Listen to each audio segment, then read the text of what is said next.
Now to the US presidential race, where Donald Trump's latest attempt to land a blow on his Democratic rival, Kamala Harris, appears to have backfired. The Republican presidential candidate was appearing at the annual conference of the Association of Black Journalists in Chicago and went on the attack about Harris's identity and qualifications. I've known her a long time indirectly, not directly very much, and she was always of Indian heritage, and she was only promoting Indian heritage. I didn't know she was black until a number of years ago when she happened to turn black, and now she wants to be known as black. So I don't know, is she Indian or is she black? She is always identified as a black woman. I respect either one. I respect either one, but she obviously doesn't, because she was Indian all the way, and then all of a sudden she made a turn and she became a black person. Just to be clear, sir, do you believe that I think somebody should look into that too. And this is how Kamala Harris responded. Donald Trump spoke at the annual meeting of the National Association of Black Journalists. And it was the same old show.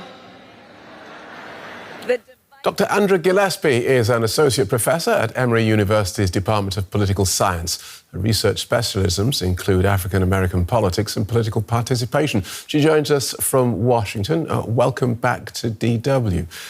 Let's start with the truth or otherwise of the former president's statement. She was always of Indian heritage and she was only promoting Indian heritage. How true is that? No, it's not true at all. Kamala Harris is both Jamaican American and Indian American. She's always been proud of both heritages. And if we look at her personal background, where she grew up, where she went to college, some of her extracurricular activities, it clearly indicates that she identifies with and is proud of her Black heritage. So this sounds like an odd line to deliver to a room full of black journalists. What do you think the former president was thinking? I'm still trying to parse that out myself. There are some people who are arguing that his audience was not the black people who were in the room with them. But let's assume that they were. I think what he was trying to suggest is that black voters' loyalties for Kamala Harris out of a sense of racial solidarity may be misplaced because the feeling may not be mutual. I mean, and I think the problem is there's a lot about her identity as a Howard graduate, as a member of Alpha Kappa Alpha sorority incorporated, that would suggest that she's very comfortable expressing her African and her Black heritage. So it was just really, really weird for him to say that. And it seems as though President Trump didn't actually think through the comment or the smear, and then also didn't think about how it would be perceived in that particular context to make that type of false and outlandish statement to a group of African Americans, even in the context of a really intense and aggressive interchange with Black reporters, would be perceived as actually being especially offensive. OK, so you don't think that that these comments then were part of the new Trump campaign, their targeting of Kamala Harris? This was just Trump speaking off the cuff? No, I don't. I think he was doing more than speaking off the cuff. We know that in the past week and a half, the Trump campaign has been trying to figure out how to change their strategy to go after a new opponent. And when it comes to issues of race and gender, both Donald Trump, J.D. Vance, and the surrogates have been levying a lot of different attack lines, basically to try to figure out what's going to land and be most effective. I think that this was just another evidence of the Trump campaign throwing something on the wall to see what sticks. This one just didn't land in a very spectacular way. And it didn't land in such a spectacular way that it could have been foreseen as being a bad strategic move to make. Right. So just talk us through some of the lines that they have been throwing at the wall. I mean, there have been a lot of smears that have been levied against Vice President Harris in the last week. So whether it's J.D. Vance doubling down on the childless cat lady comments, so they were comments he made a long time ago where he had implicated Vice President Harris, but he hasn't apologized for them since they've become a campaign issue in the past week. And he still wants to imply that Democrats are anti-family by using sometimes the lack of childbearing as evidence of sort of a lack of empathy for children and children's issues and family issues.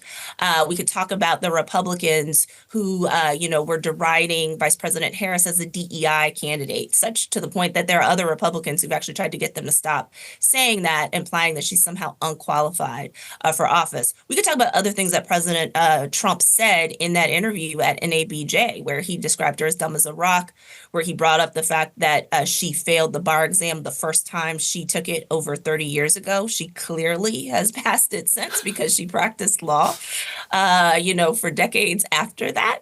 And then you could talk about some of the rumors or the murmurings about her prior romantic relationship with former San Francisco Mayor Willie Brown and the implications that she slept her way to the top. We could talk about J.D. Vance, suggesting or implying that she was that's a a lot welfare of stuff queen that they've been she throwing. collected checks. Lots of stuff has happened. That's a lot of stuff they've been throwing at a lot of walls. That said, the Vice President hasn't been shy about her own campaigning. We'll play a clip from one of her rallies and then come back to you. And by the way, don't you find some of their stuff to just be plain weird?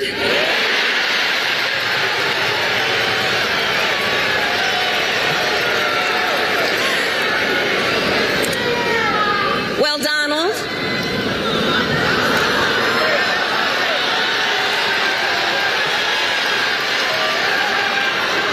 I do hope you'll reconsider to meet me on the debate stage.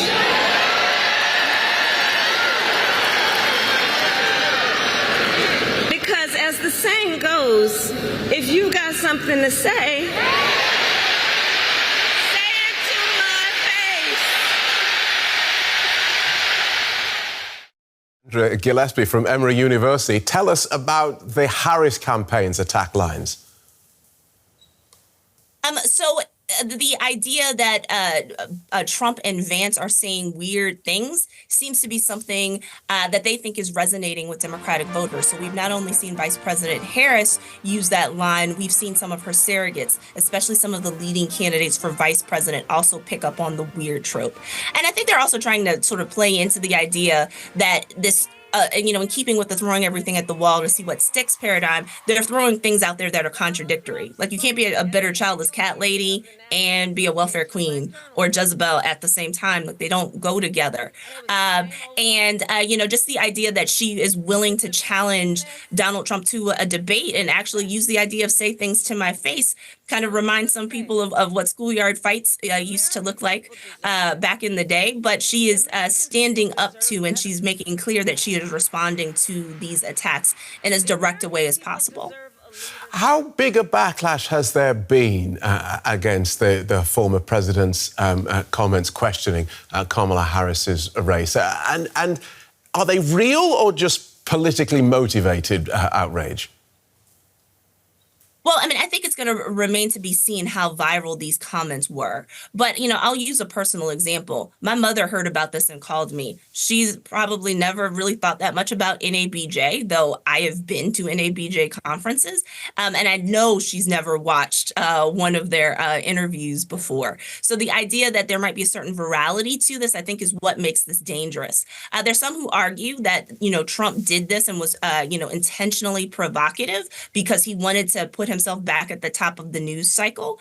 But I think it becomes a question of whether or not this was a bridge too far and whether different audiences are going to see this and react negatively to what they saw. His base isn't going to be deterred by anything that he said yesterday. But I think the question is, do wavering voters, do those a small sliver of undecided voters in the United States see this and then determine that he's too mean or doesn't have the temperament to be reelected president of the United States? I think that that's going to be a real question. We should see that kind of come out in some survey data in the next couple of weeks. What I will say is that, especially in African-American communities where there may have been some wavering when Joe Biden was the nominee, this is the type of thing that could reinforce support for Vice President Harris. And it's the type of evidence that I'm sure people are going going to be using at backyard barbecues and pool parties and conversations and parties over the next couple of months as exhibit A of why you can't believe that Donald Trump has turned the page on race relations and plans on being kinder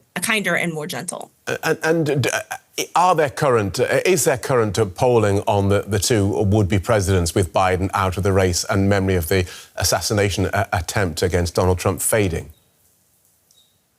Yeah, I mean, so we can look at some new polling that's come out in the last few days. And so what we see is that the race is a statistical tie, even more so than it was under Joe Biden. So, Donald Trump was leading Joe Biden by larger margins, sometimes outside of the statistical margin of error, which meant that he would be statistically ahead.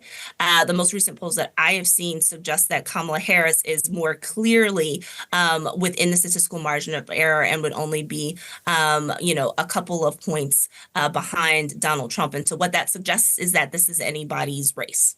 OK, thank you for talking us through that. Clear as ever. Dr. Andrea Gillespie from Emory University. Thank you so much. Thank you.